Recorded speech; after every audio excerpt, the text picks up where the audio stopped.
হযরত আবু হুরায়রা রাদিয়াল্লাহু তাআলা আনহু আল্লাহর নবীর কাছে আসলেন।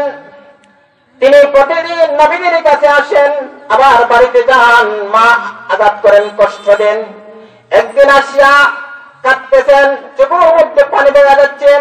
আল্লাহর নবী বিশ্ব নবী রাহমাতুল লিল আলামিন বলতেছেন, ও আবু হুরায়রা, তুমি কাঁদো কেন? কি হয়েছে? তোমার সমস্যাটা কি?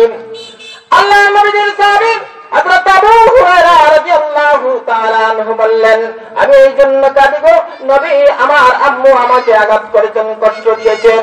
আল্লাহর নবী বললেন, হে আবু হুরায়রা, তুমি কি তোমার মার বিরুদ্ধে আমার কাছে নালিশ করেছো? আমি তোমার মার বিচার করতে পারবো না। ও আল্লাহর নবী বিশ্ব নবী রাহমাতুল লিল আলামিন, আপনি আমার আম্মার জন্য আল্লাহ পাক রব্বুল আলামিনের কাছে দোয়া করেন, আল্লাহ যেন আমার আম্মাকে হিদায়াত দান করেন। আল্লাহর নবী বিশ্ব নবী করুণার সঙ্গে রাহমাতুল লিল আলামিন সাহাবায়ে কেরামদেরকে নিয়ে হাত তুললেন, মুনাজাত করলেন।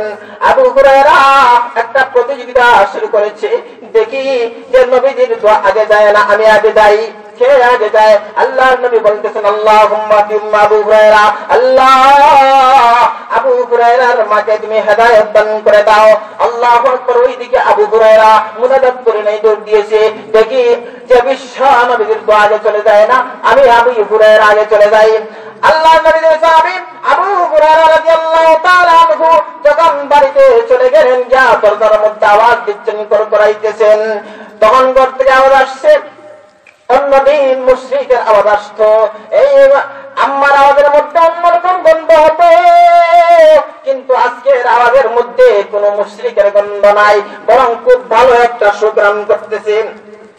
হযরত আবু হুরায়রা রাদিয়াল্লাহু তাআলা আনহুর মা বলতেছেন, রে বাবা, আমি পরিষ্কার হইতেছি, গোসল করতে, একটু অপেক্ষা করে আমি আসতেছি। আবু হুরায়রা রাদিয়াল্লাহু তাআলা আনহুর মা তিনি আসিয়া দরজা খুললেন, বাবা এত দেরি হলো, কি হয়েছে?